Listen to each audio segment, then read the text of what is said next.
School of our Divine Infinite Being, Central Doctrine.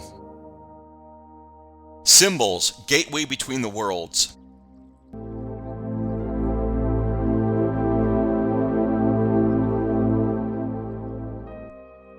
The symbol becomes my Lord and unfailing commander. It will fortify its reign and change itself into a starry and riddling image, whose meaning turns completely inward and whose pleasure radiates outward like blazing fire, a Buddha in the flames.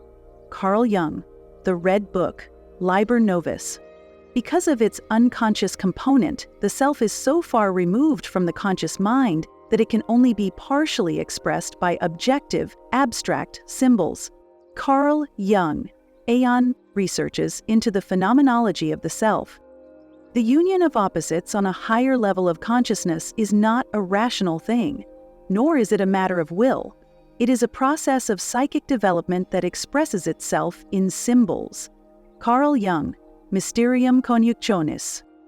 The symbol is always an abstract token, be it quantitative or qualitative, be it mathematical, theoretical, or emotionally laden. Only part of the symbol can be expressed by conscious concepts. Another part acts on the unconscious or preconscious state of an individual.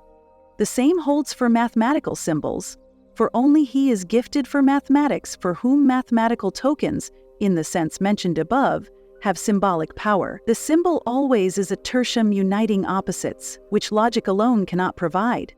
Wolfgang Pauli, Letter to Carl Jung. Within Theurgy, a symbol is a direct, efficacious, and ineffable link with divine truth, operating on the level of a talisman. Crucially, symbols in a theurgic context were considered to bear an ontological link with the thing they symbolized, literally tokens. A symbol could be a physical object, linked with a specific deity through divine love and sympathy. It could also be a verbal utterance, a musical composition, a ritual, or a text, a type of verbal utterance, a musical composition, a ritual, or a text. Crystal Ade, Divination and Theurgy in Neoplatonism. Conversely, symbols in visions are actually living things in that plane. Lonmilo Duquette, Thelemic Magician. Symbols exist as doorways between dimensions of being, partly known through our logical framework of the physical world and partially rooted in an unknowable infinite realm. Symbols represent abstract realities that are just as much a part of our overall psyche, but impossible to fully experience through simple subjective review, as they are a call to deep, meaningful objective experience. Through symbols, such as those in astrology, we gain access to particulars and representations of an abstract world, only accessible indirectly from a discursive review. It is the realization of these forces in our lives that drive this subjective experience to an objective realizations and complete knowledge. Theurgy is the art and science of working with these symbolic doorways, through making the subjective its very opposite, a direct objective experience through ritual acts. We engage and experience directly, objectively, through the personification of these symbols' inner natures. The Pythagorean priest took symbolic language to its most serious mathematical conclusions, and we continue this pilgrimage through the discoveries of our current age. In our doctrine, we will show how the continued development of the symbolic language of physics up to our modern-day quantum mechanics and string theory offers deep insights into the spiritual advancements of humankind through their inference to deep structures of reality. Speaking of the theurgic procedures, Iamblichus maintains that some of these rituals are, as symbols, consecrated from all the eternity to the higher beings. Theurgic ritual could itself be perceived as a symbol, a crucial idea which points towards the roles of oracles and other forms of inspired divination as symbols. According to Iamblichus, the symbols activate the divine element of the human soul, since the theurgist, by means of the ineffable symbols, invests himself or herself with the hieratic role of the gods. The symbols were thought to spark a kind of affinity with, or recognition of, their divine cause in the soul of the theurgist, enabling ascent to the gods. Crystal Dei, Divination and Theurgy in Neoplatonism. All of Theurgy has a twofold character. One is that it is a rite conducted by men that preserves our natural order in the universe. The other is that it is empowered by divine symbols, santamata, raised up through them to be joined on high with the gods, and is led harmoniously round to their order. This latter aspect can rightly be called taking the shape of the gods. Iamblichus, De Mysteriis. How are we to explain religious processes, for instance, whose nature is essentially symbolical? In abstract form, symbols are religious ideas. In the form of action, they are rites or ceremonies. Carl Jung, Symbols of Transformation.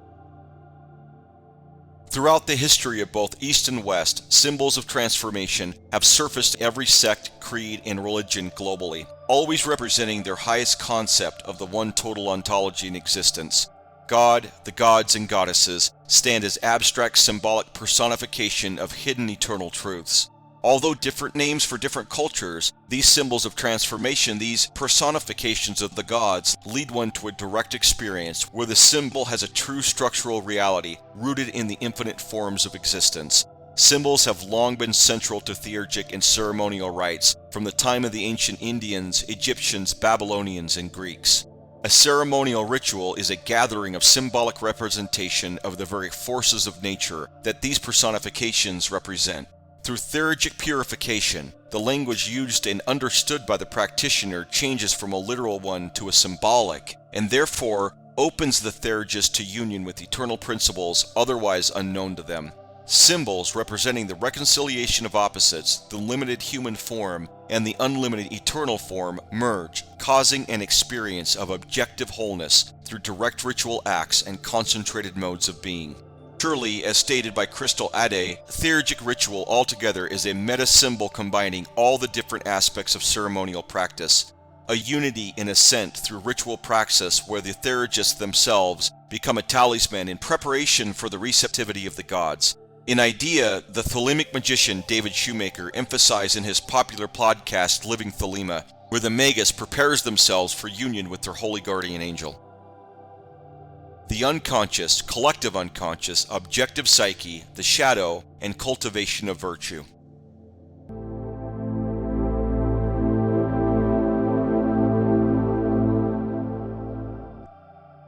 The concept of the archetype, which is an indispensable correlate of the idea of the collective unconscious, indicates the existence of definite forms in the psyche which seem to be present always and everywhere. Carl Jung, Archetypes of the Collective Unconscious.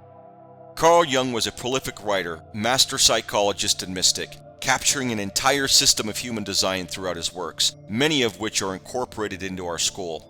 He developed a science of archetypes and their influence on human behavior, which has been adapted by psychologists and philosophers the world over. Jungian archetypes are defined as universal, primal symbols and images that derive from the collective unconscious. Archetypes emerge from the sum total of human history, bound within our primal instincts which prefigure and direct conscious behavior.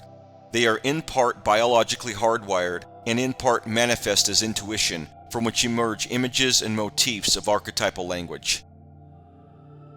Some of the more common everyday archetypes are the mother, the child, the shadow, the anima, universal female principle, the animus, universal male principle, and many others. For example, the recognition of not just our personal mother, but the mother archetype that all mothers, including Mother Earth, invokes a specific guiding principle that frames our understanding. Jung stated that there were as many archetypes as there are potential expressions in human behavior. Wolfgang Pauli, as we will see further in our doctrine, equated the archetypes in the physical world to be the very laws of nature.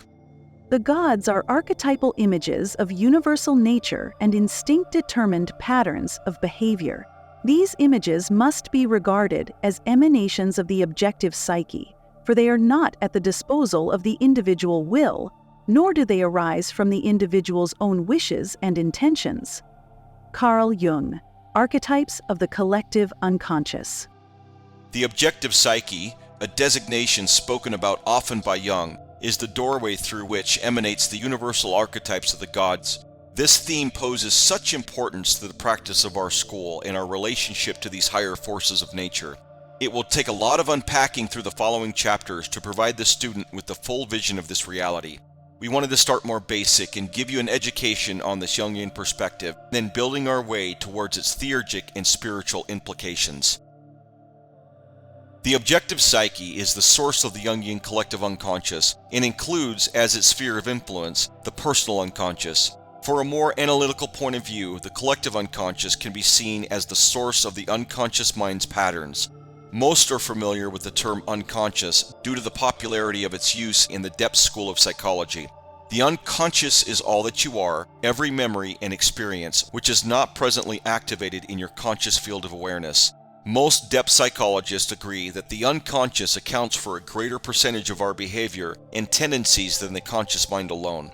If you are familiar with shadow work, then you are familiar with some evolution of what Jung actually taught about the unconscious. The unconscious is a psychic process that remains active, storing memories, aspirations, dreams, and all experiences, and is influenced by processes happening biologically in the body. Jung taught that the unconscious was full of psychic energy, some of which can become constellated in a pattern that may be fully repressed or partially surfaced in our conscious mind. Shadow work is a way of surfacing these unconscious, constellated psychic energies. During this process, archetypal language from the collective unconscious plays a role in fully identifying unconscious, constellated content through its guiding principles. When we repress things into our unconscious minds and are unaware of them, we tend to project the constellated unconscious content into our experiences. For example, projecting onto a lover your baggage from a previous dishonest relationship, fully convinced your new lover is going to hurt you in the same way. Through clearing up the repressed unconscious content, the seeker becomes more clearly receptive to collective unconscious archetypal language in a more realized way. It is through the unconscious that we reach the realm of the eternal archetypes and forms existing in the extended objective psyche of the collective unconscious. The shadow is a moral problem that challenges the whole ego personality, for no one can become conscious of the shadow without considerable moral effort. To become conscious of it involves recognizing the dark aspects of the personality as present and real. Carl Jung, Eon, researches into the phenomenology of the self. We carry our past with us. We are our past. But only in the recognition of this fact is our recovery possible. In this sense, the integration of the shadow can be viewed as a necessary step in the journey towards self-discovery and wholeness. Carl Jung, The Undiscovered Self. The shadow, as Jung taught, was the entire unconscious self, and it was the illumination of the dark places of our consciousness that awakened one to realization of the total self. As he states, we carry our past with us, we are our past. Traumatic, repressed memories add to the darkening shadow of the unconscious, and tends towards a fractured experience in the quality of our lives. When moving past the everyday unconscious repressions to a deeper structure of memory, one is able to access and realize the source of these patterns in the collective unconscious of the objective psyche. Here, as Jung states, the gods are archetypal images of universal nature and instinct-determined patterns of behavior. These images must be regarded as emanations of the objective psyche, for they are not at the disposal of the individual will, nor do they arise from the individual's own wishes and intentions.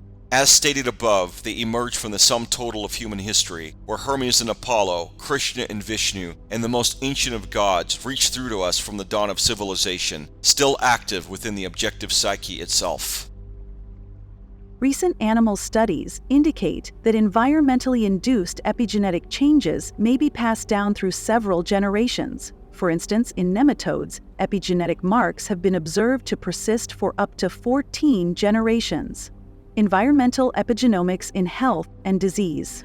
The idea of the collective unconscious and inborn structure from the history of the race being with us from the time of our birth was very controversial in Jung's time and remains so today, outside of those trained in his analytical psychology. It is one of the reasons that Jung split with his mentor and friend, the psychologist Sigmund Freud. Jung would be in shock if he were alive to see the studies and evidence proven today in the world of epigenetics. As Jung and Pauli posited, the world of material existence and the world of psyche should mirror and correlate with each other. If the collective unconscious has its true existence, then there should be a mirror to it in the physical world, and there is an exact correlation. Through modern studies in transgenerational epigenetic inheritance, which started publishing in respected scientific journals in 2017, it was discovered that we inherit elements of our epigenome from our progenitors, parents, grandparents, etc. Our epigenome is related to the way we condition our experience of the environment over time. It changes as our state changes from one experience to the next and is greatly affected by our thoughts. Unlike the genome, where we gain our blue eyes, skin color, and height from our parents, with the epigenome, we inherit their behavior, fitness, and engagement with the environment. Your first child actually inherits a different epigenome than your final child, and the most potent of the generations of influence is you. As you condition your state over time, which is what the epigenome specializes in, it changes through age and experience. Studies are currently showing that the epigenome carries over 14 and sometimes up to 25 generations. 14 generations is 280 years before your birth. This would put the beginning of the transfer in the mid-1700s from today. With longer life expectancies and later ages for starting families, 25 to 30 years per generation is more common, leading to spans of 350 to 420 years for 14 generations. 420 years ago would be the beginning of the Renaissance period, around the mid-1500s. The concept of the collective unconscious is based upon the image of the psyche as a structure built upon and incorporating earlier layers of historical development. These underlying layers contain the primordial images that constitute the archetypes, and which reveal themselves in the myths and fairy tales of all peoples, as well as in the dreams of individuals. Carl Jung, Man and His Symbols. These innate tendencies mold and transform the raw material of life's experiences, providing a framework within which those experiences are assimilated and interpreted. Such patterns are, in essence, the result of the condensation of countless instances over long periods of time. Carl Jung, Archetypes and the Collective Unconscious. The epigenome that we inherit from our ancestors and the collective unconscious, the objective psyche, that transverses generations, are a perfect mind-matter correlation. No doubt Jung would have written extensively on this if he were alive today. These archaic forms are, as we have said, modified representations of instinctual activities. They are older than historical man, more basic than any religion or culture, and have existed since the remotest times. Carl Jung, Symbols of Transformation. The archetypes are not the invention of the human mind, but emerge from the instinctual development of our experiences as earthbound creatures. They are not the results of religion or culture, but that which underpins its very development over time. They are held within the furthest reaches of our deepest memory, and we become aware of their structuring principles through encounters with the unconscious, the unknown depths of the self. Their images have emerged in the descriptions and omnipresence of the gods, goddesses, and divine forces of nature that humankind have written into the structure of our understanding throughout written history. This deep memory of our race survives from parent to child over generations and underpins our engagement with the world, lensing our every insight into reality, visiting us through our dreaming minds at night and driving us to a teleology of meaning in our experiences. According to the Platonists and the Vedantic Eastern philosophies, this deep memory inherited from the time of our birth extends to before we were born, while we were still united with the very realm of the gods. In both Platonism and Vedantic philosophies, spiritual progress has to do with remembering our true natures. This remembering requires a willingness to enter the depths of being. These depths are rooted in the immortal source of the totality state of existence. We must be willing to embark as a hero to face the dark places of our unconscious on this journey and surrender our ego personality, this greatest sacrifice even, towards this one end. As the soul is immortal, has been born often and has seen all things here and in the underworld, there is nothing which it has not learned. So it is in no way surprising that it can recollect the things it knew before, both about virtue and other things. Plato, Meno. Iamblichus taught that the human soul originates from the divine realm and descends into the material world, where it becomes entangled with the bodily existence and forgets its true nature. The process of spiritual ascent, anagogy, involves the soul's journey back to its divine origin through purification and the practice of Theurgy in a grand effort of remembering. As stated by Jung, for no one can become conscious of the shadow without considerable moral effort. Purification has as its underpinning the virtuous and moral character of one seeking with acute discipline to know the truth of existence. Honesty, integrity, courage, temperance, gratitude, humility, being just a few of the guiding principles that without makes this journey impossible. The ignorant go after outward pleasures and walk into the net of widespread death.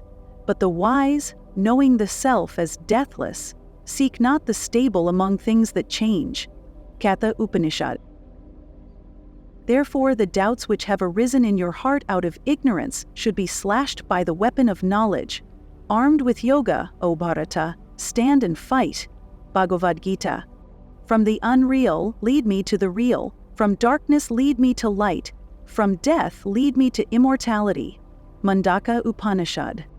Human life is steeped in illusion in the false ego, which must be rooted out to experience the truth of our unity and the totality state of existence, our divine infinite being. In the East, this is the core tenet of Jnana Yoga, the destruction of ignorance that unsheaths knowledge of our true natures. Theurgy, as understood by Iamblichus, is not merely ritualistic, but a transformative practice aimed at reuniting the soul with the divine. In preparation, the Theurgist must transform his entire being through the cultivation of virtue and an undying desire for divine knowledge. Through the use of sacred symbols, suntamata, and rituals, the Theurgist prepares to face the shadow in all of its forms to achieve the supreme goal. As stated by Krishna in the Gita, O Arjuna, the sages reach the supreme goal, which is beyond all darkness. Theurgists invoke divine powers to elevate their consciousness, accessing the realm of the gods, by awakening the memory of our divine origin, overcoming the darkness of remembering, and merging with the eternal unborn nature of the self. The recognition of archetypes and Platonic forms to be the same thing.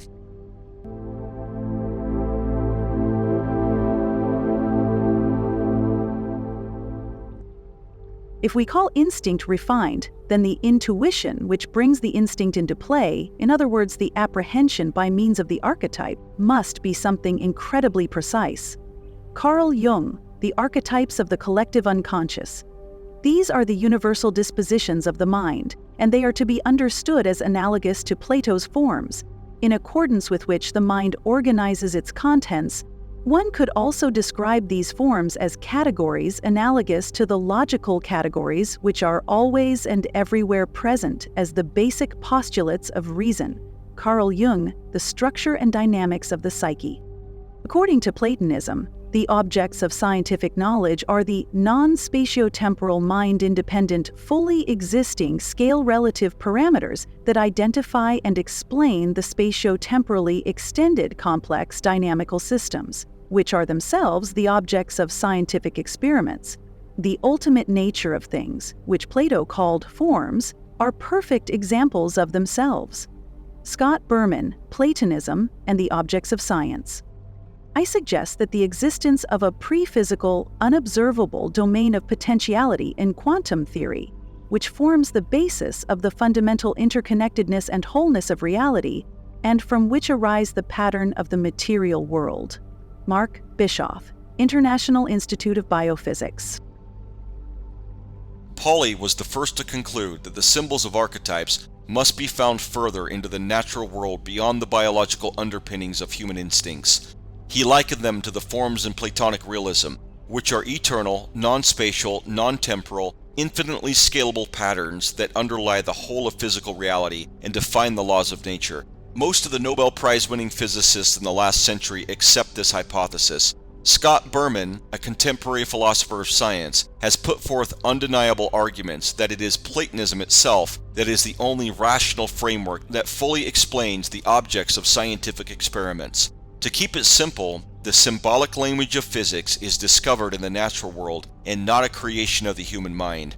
Archetypes mentally and forms physically are entangled mind-matter patterns that underlie the whole of reality.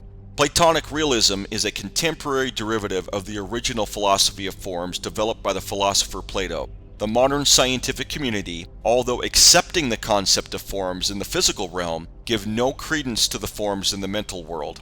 In the original spiritual philosophy of Platonism, forms were groups of objective experience that had a common, logical central source in both the physical and mental worlds.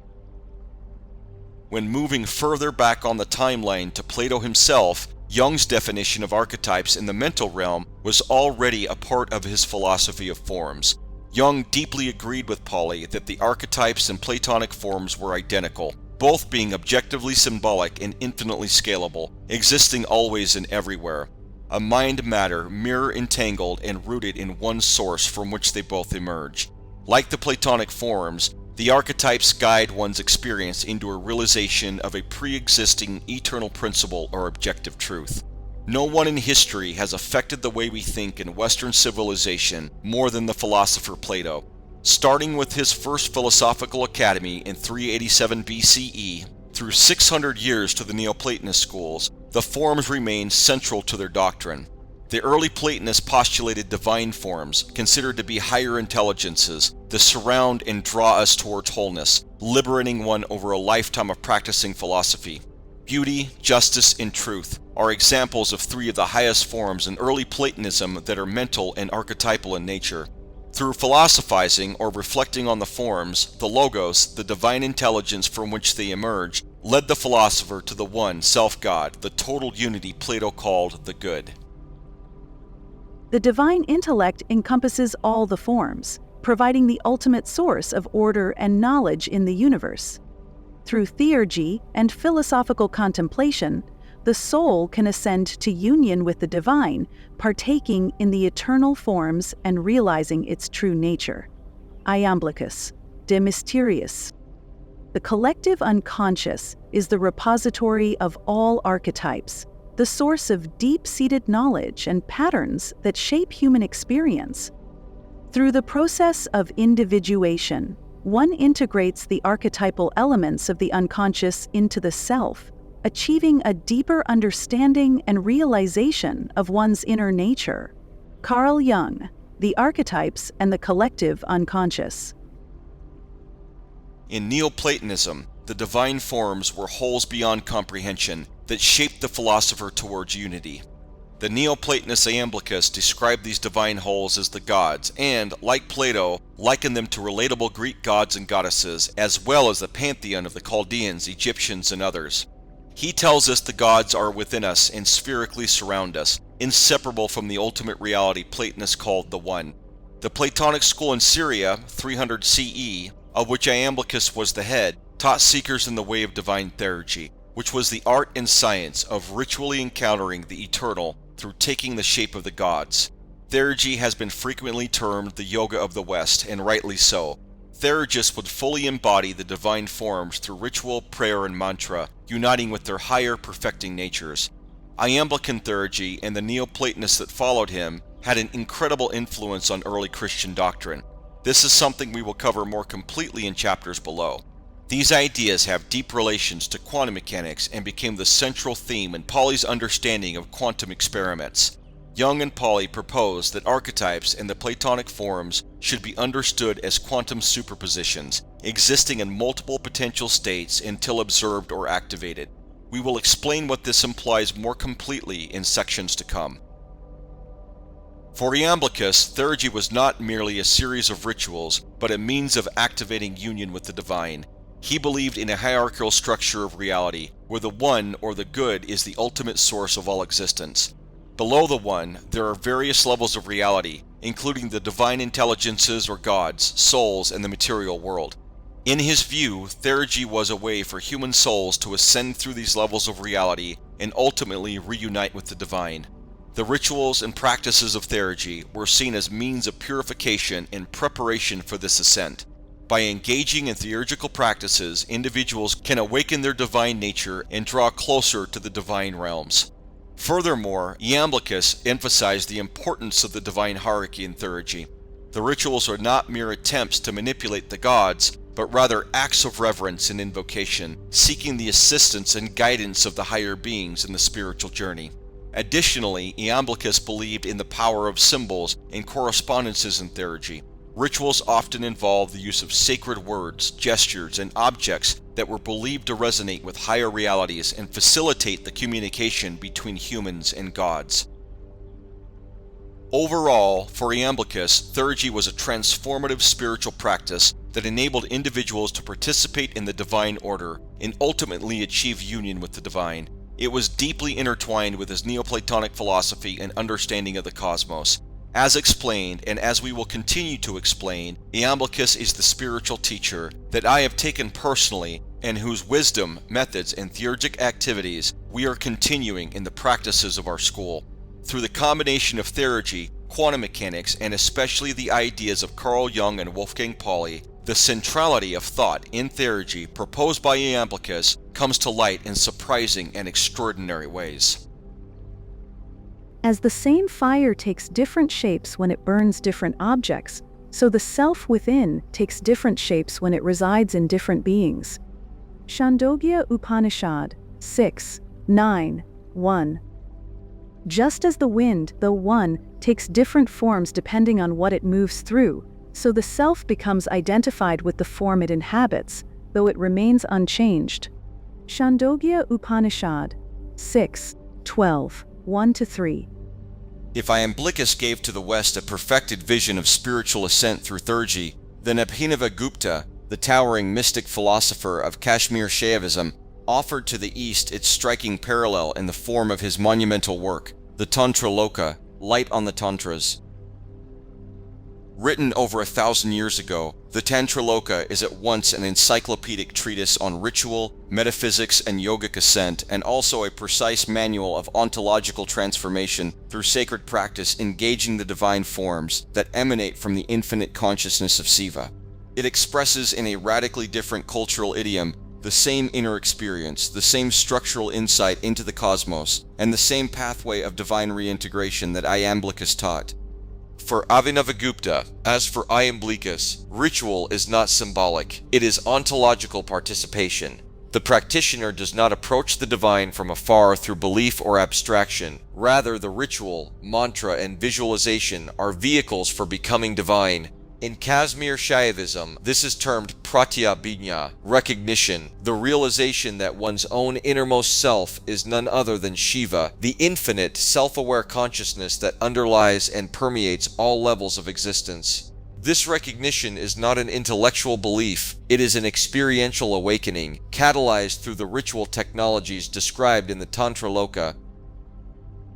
Just as in Iamblican theurgy the soul ascends through the divine intelligences toward the One, so in the Tantraloka, the adept passes through the 36 tattvas, the layered emanations of Shiva's creative power, ascending through body, mind, subtle energies, and archetypal forms back to the formless, all-pervading consciousness. As Gregory Shaw has emphasized in his work on Iamblichus, theurgic practice is intended to awaken the divine within the practitioner, not through discursive logic, but through symbolic enactment. Symbols, sacred words, and divine names are not representations of higher truths. They are the truths, refracted into language and form. Theurgic rituals activate the soul's deeper alignment with the divine by embodying divine intelligences in the body, voice, and breath of the practitioner. In exactly this way, Abhinavagupta teaches that the mantra is not the name of a deity. It is the deity sonically present. The geometry of the yantra is not a model, it is the energy pattern of the divine reality itself.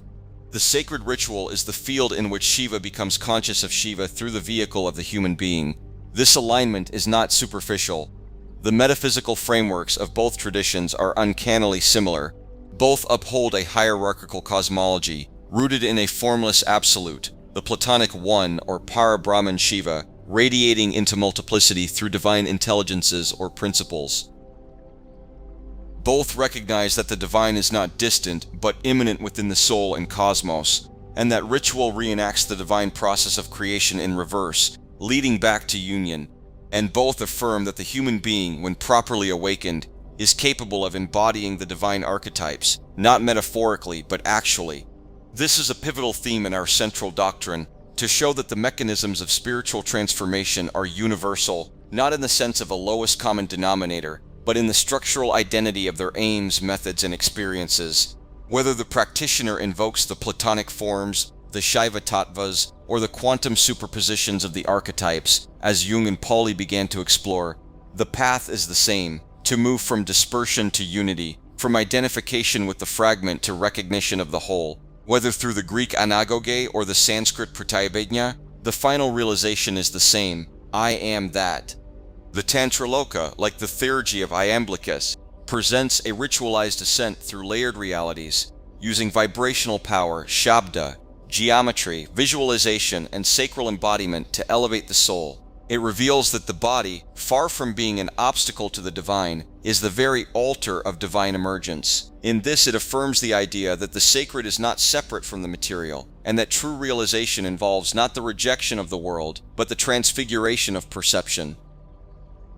In both systems, we find that the divine is not a being but being itself, and the work of the mystic is to recognize, embody, and reflect that being consciously. Tantraloka is the Eastern voice echoing the Western song of Theurgy. It is a sacred science of reintegration, a map of awakening, and a direct affirmation of the idea that the forms of the gods are also the forms of our own eternal selves. Thus, the work of our school continues in their spirit, to unveil the underlying unity of these great traditions, and to enact their practices as valid, vital, and essential pathways to wholeness. Although we engage extensively with Hindu liturgical and metaphysical systems, drawing from the finer points of Shakta, Vaishnava, and Shaivaite traditions throughout the Central Doctrine, it is in the comparative study of Abhinavagupta's Tantraloka and Platonic Theurgy, particularly as presented in Iamblichus's De Mysteries, that we discover something truly remarkable. The ideas, structures, and aims laid out in these texts are not just parallel, they are astonishingly similar, and in many ways exactly the same. Through the lens of both East and West, through Tantraloka and De Mysteriis alike, we affirm that the soul is not merely a seeker of the divine. It is, when fully remembered, its conscious manifestation. The mandala archetype, symbol of wholeness, Atman Purusha Atman, Kabbalah and the names of God.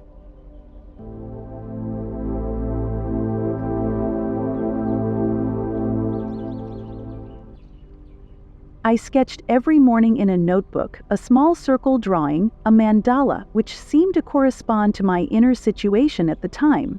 Only gradually did I discover what the mandala really is: the self, the wholeness of the personality, which, if all goes well, is harmonious. Carl Jung. Memories, Dreams, Reflections.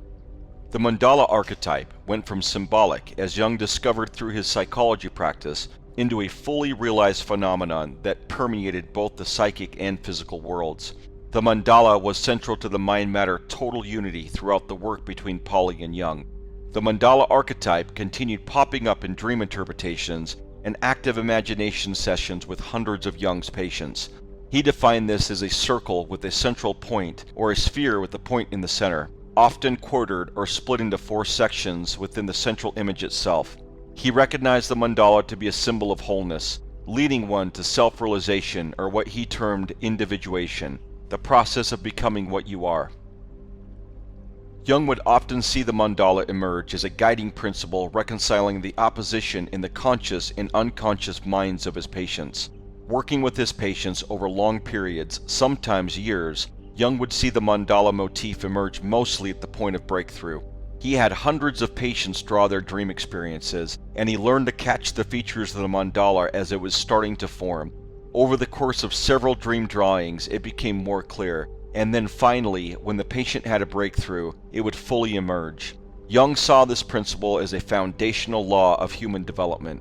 Throughout the thousands of pages in Jung's written work, the mandala archetype remained a central idea in his psychology. This became especially true in the work he did with Wolfgang Pauli on the hundreds of dreams he interpreted. Through his volumes of research over a lifetime, Jung found the mandala motif emerging in every culture and religion globally through their art, symbolism, and religious literature. The mandala, though only a symbol of the self as the psychic totality, is at the same time a God image, for the central point, circle, and quaternity are well-known symbols for the deity. The impossibility of distinguishing empirically between self and God leads, in Indian theosophy, to the identity of the personal and suprapersonal Purusha Atman. Carl Jung, Psychology and Religion, West and East.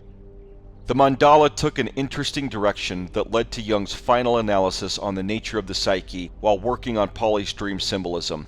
In one of Jung's interpretations, he ended with this description: "The unconscious here is pointing out a psychic aspect of the smallest dimension, probably the self, which in the psychic sphere represents the largest dimension."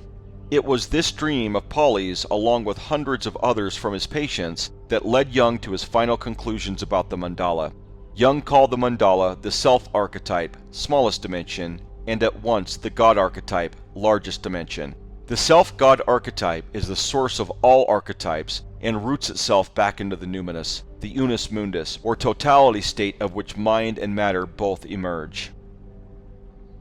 Jung recognized that the mandala archetype, the self-God archetype, was identical with the one self in Platonism, and the identity of Atman, the personal self, smallest dimension, with Purusha Atman, the superpersonal self, largest dimension, in Vedanta philosophy. The Gaudiya Vaishnava Vedanta devotees address the Purusha Atman as the divine personality of Godhead, relating it to Krishna, the incarnating form of Vishnu, the Supreme Father in its total personal form. The divine personality itself, as explained by Timothy Desmond, a scholar of both Platonism and Gaudiya scripture, consists of the infinitely enumerated archetypes and forms throughout the cosmos.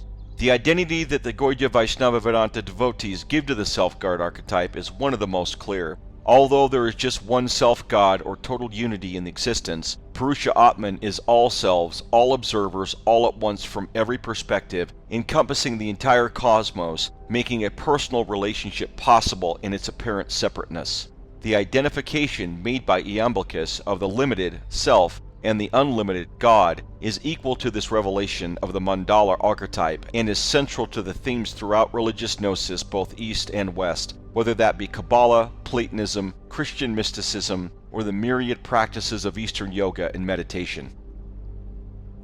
All personal gods, including the Christian and Kabbalistic Yahweh, are more or less clear forms of the Purusha Atman, being everywhere and seeing all things with an absolute knowledge of our totality state of existence. Kabbalah, being a Hebrew practice, combined Platonism with biblical liturgy in its final form. The earliest forms of Kabbalah emerged from the spiritual development of the Qumran communities existing around 200 BCE, practicing their own form of theurgic union after the prophet Ezekiel, which developed over time into Merkava mysticism and the practices of the Sefer Yetzirah in the early century CE.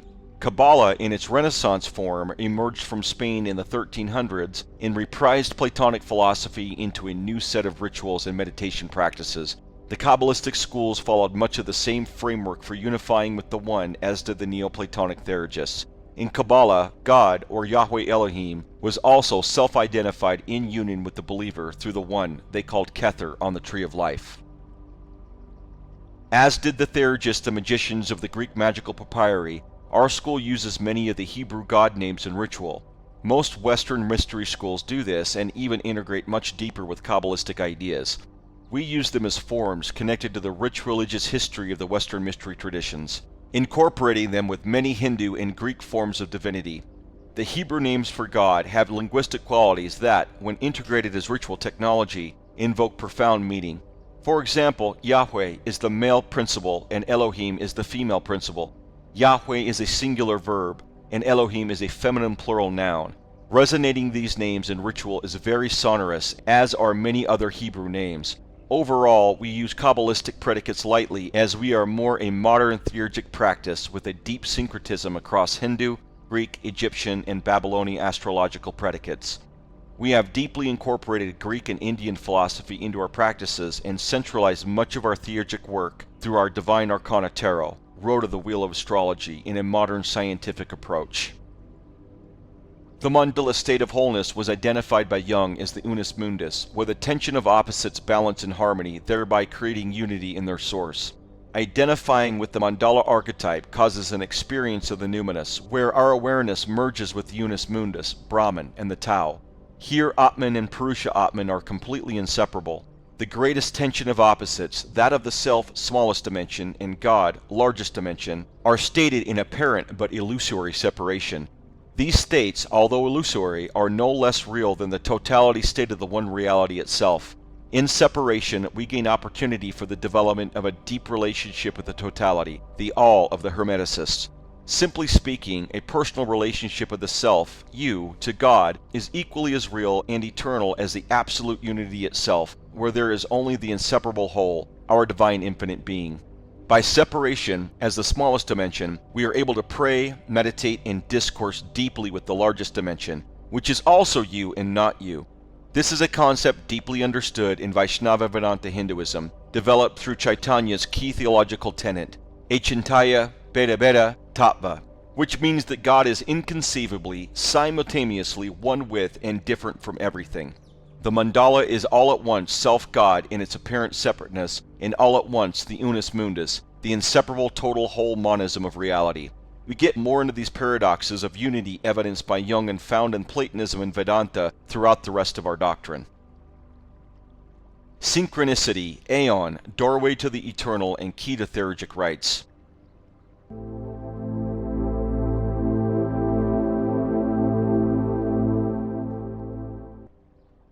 I have defined the synchronistic principle.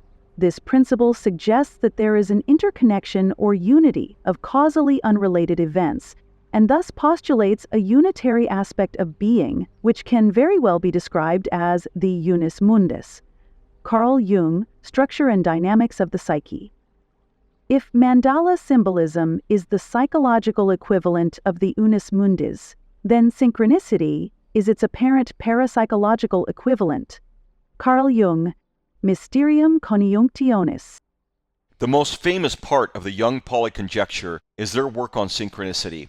Throughout life experience, there are non-causal, sometimes unexplainable events that manifest undirected and seem to be occurring in the environment. These experiences stimulate an intuitive response that feels potent with meaning. To explain how common these are in everyday life, we call it luck, déjà vu, fate, providence, grace, serendipity, magic, and meaningful coincidence. They always strike us as outside the course of regular events and demand our attention when in their presence. Most people are aware of synchronicities and profess to experience them. Independence of time and space brings about a concurrence or meaningful coincidence of events, not causally connected with one another, phenomena which till now were summed under the purely descriptive concepts of telepathy, clairvoyance, and precognition. Also, it does not by any means behave merely psychologically. In the cases of so-called synchronicity, it proves to be a universal substrate present in the environment, rather than a psychological premise. Wherever we come into contact with an archetype, we enter into a relationship with transconscious metapsychic factors. Carl Jung, Structure and Dynamics of the Psyche. For Jung and Pauli, synchronicities are imbued with the mind of nature, cosmic consciousness, and the spiritual world. Pauli likened their presence to the anima mundi of Platonism, the soul of the world that speaks to us through dreams and our experience with nature. Synchronicity gives an experience of wholeness that is both a subjective inner experience, while evidenced in an objective outer event, causing us to pay full attention to both in a moment of wholeness. There are these peculiar faculties of the psyche that isn't entirely confined to space and time. You can have dreams or visions of the future. You can see around corners and such things. Only ignorance denies these facts. You know it is quite evident that they do exist, and they have existed always. Carl Jung, BBC interview. Among Platonists, clairvoyant awareness, beyond the reach of reason, had been recognized as a sign of divinity from the time of Socrates. Reports of supernatural occurrences were not unexpected among later Platonists. They formed part of their vision of human nature, one that included the development of psychic powers such as clairvoyance, telepathy, and precognition, supernormal abilities that yoga traditions describe as siddhis, perfection. The development of such powers is the result of exercises designed to transform the mind and the body, and adepts in yoga who attain these powers are known as siddhas, perfected ones. Gregory Shaw, Hellenic Tantra. This awareness of synchronicity for Jung was the central cause of precognition, extrasensory perception, and success in oracular divination practices such as the I Ching and Tarot. He personally worked with the I Ching for over 30 years as a divinatory tool and experienced countless synchronicities, many of a paranormal nature in his long life. Through divination, meditation, and ritual practices, our school has incorporated synchronicity as one of our core focuses, as Jung's descriptions well explain these phenomena in a modern tongue. You can see from the statement by Shaw above, Platonic Theurgy and Platonism, even from the time of Socrates, both professed and practiced the same, as do the tantric traditions of the East. Through theurgic ceremonial discipline, one can greatly increase their awareness of synchronicity. As Jung says, wherever we come into contact with an archetype, we enter into a relationship with transconscious metaphysic factors. For the Theurgist, these transconscious metaphysic factors are the gods, reaching through to the human form, drawing one to a visionary ascent, where the past, present, and future all exist all at once within the timeless realm of the god Aeon. In Greek mythology, Aeon, also spelled Eon or Eon, represents the personification of time, often associated with eternity, cycles, and the zodiac. Aeon is depicted as a god who encompasses the entire span of time, from the eternal past to the future, and embodies the cosmic and cyclical nature of time. The time which Aeon represents is perpetual, unbounded, ritualistic, and cyclic. In the invocation of this second kind of time that Aeon represents, the future is a returning version of the past. This kind of time contrasts with empirical, linear, progressive, and historical time that the god Kronos represented, which divides into past, present, and future. Synchronicities are access points to this realm of divinatory experience, moving beyond Kronos' chronological time and into the eternal time of Aeon. We get much more into these concepts of a timeless realm where all past, present, and future exist simultaneously when we delve into string theory cosmology below.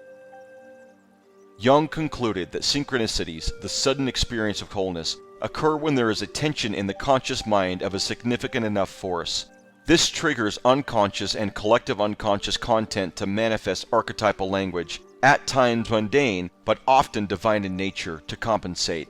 This polarizes the conscious and unconscious suddenly back to balance and out of tension.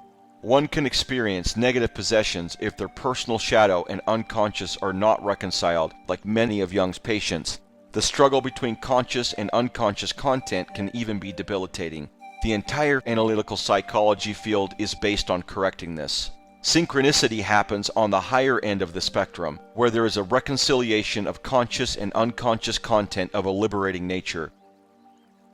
The experience of synchronicity causes a sudden shift into a good space, a state of wonder, and opens one to spiritual experiences and oracular divination, where one experiences the future in the present through a unitary transpersonal encounter with a totality state of existence. If you approach synchronicity with open intention, it leads to a deepening of awareness, triggering experiences of a heightened state of self-realization.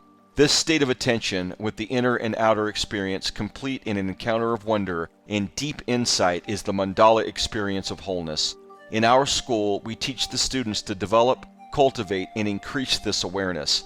Through the application of ritual theurgy, you will learn to transform your internal and external nature, know the future, and, utilizing tools such as astrology and tarot, access the timeless realm of Aeon in your divinatory practice. These all lead to the grandest of revelations, the self-God archetype, the ultimate mandala of wholeness, our divine infinite being, and knowledge of our eternal selves. For Jung, the opposite poles of the psyche are the ego, our fully awake conscious selves at one end, and the total unconscious, including the collective unconscious, at the other. He taught the opposite poles of the mandala archetype are represented as the center of the sphere, our conscious ego awareness, and the circumference of the sphere, our unconscious and collective unconscious, whose circumference was infinitely large and rooted in the numinous, the Unus Mundus. These two polar opposites together represented the self-archetype as a unity of consciousness, and this unitary nature opens to our awareness through the mandala of wholeness. Again from Pauli's dream, the unconscious here is pointing out a psychic aspect of the smallest dimension, probably the self, which in the psychic sphere represents the largest dimension. The largest dimension being the God archetype, which is identical to the self-archetype, the mandala of wholeness, and the far-reaching goal of every spiritual aspirant in every civilization from the dawn of our history. The divinity of numbers and the origin of our mathematical view of existence.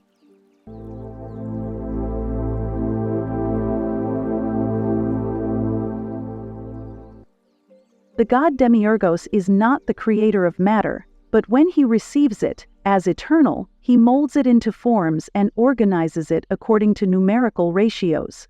Iamblichus, De Mysteriis. Iamblichus, under the influence of Pythagorean arithmology, viewed all manifestation, sensible or intelligible, as reducible to numerical principles. Theurgy was the dynamic expression of the mathematical mean, establishing continuity between mortal and immortal realms by allowing embodied souls to enter divine energies through the performance of ritual. Gregory Shaw, Theurgy and the Soul, the Neoplatonism of Iamblichus. Given Iamblichus considers himself a Pythagorean, and the fact he sees a direct connection between ritual worship and mathematical practices, Shaw's idea is credible. After all, Iamblichus considers the Pythagorean decad as identical to the Platonic Forms. Dunn Patrick, Contemporary and Ancient Techniques of Theurgy. Platonism was a combination of the discourses of Socrates, the philosophies of Heraclitus, Parmenides, and the mystical mathematics of the Pythagorean sect. You are familiar from school with the Pythagorean theorem in geometry, a concept that is still central to our understanding of physics. Today there is a scientific revolution beyond anything they could have ever contemplated in early Platonism, but these earliest principles are still with us. As explained above, most of the Nobel Prize-winning physicists are Platonic realists, and Platonism, through the work of Scott Berman, is gaining prominence in the academic field of the philosophy of science. What the world of quantum mechanics, relativity, and string theory have to say are just a more advanced branch of these original ideas. Is the world of physics able to inform us about things spiritual today, as did the Pythagorean method during the academies from Plato through to Iamblichus? Absolutely, and with an extreme clarity fit for our complex age. We get more into the recent developments in physics and how they are associated with these ideas as a central theme of understanding here in our Central Doctrine. If mathematic elements functioned for Iamblichus as sun themata, spiritual symbol, it was not because of their horizontal expression as rational formulas. Their intelligibility alone did not make them theurgic, but their capacity to create noetic rhythms capable of receiving the gods. Their horizontal expression as intellectual formulas was no more theurgic than the horizontal expression of stones, animals, or songs. Taken as ends in themselves, mathematical formulas were as many obstacles to the soul as the crudest form of fetish worship or passionate obsession. If, as I shall argue, mathematic elements made up the sun themata of noetic theurgy, they must be understood as ritual objects, and according to the same principles as the other sun themata, not that we may regard those things as gods, but that we may worship the gods through them. Despite the cognitive content of mathematics, their theurgic function was to transform the soul, not teach it. Gregory Shaw, Theurgy and the Soul, the Neoplatonism of Iamblichus. Iamblichus encouraged his early Neoplatonic academy to see math in a visionary sense, as a symbolic framework for the mystic theurgic experience, a gateway between our understanding and the ecstatic states of ritual union. We encourage you to do the same, giving you this guide through the modern-day world of quantum mechanics and string theory to bridge your understanding. The horizontal or simple study of the mathematical mean, whether that be through physical equations and their measurements, or other simple numerical practices such as the ancient practices of geometria, was not considered theurgic by Iamblichus. Geometria was a popular practice in Iamblichus's time as a way of taking the numbers of the associated letters in either Greek or Hebrew and correlating them with other words that held the same numerical value. This practice was carried forward into medieval, Renaissance, and even modern practices in ceremonial magic and Kabbalah. This obsession with riddles, although interesting, did not open the theurgist to the eternal principles. Only theurgic divinatory rites and ritual offered this opportunity. Seeing the principles of physics in the following sections in this way will give you the vertical measure as living symbols, unveiling their framework, opening the world of synchronicity and theurgic rites.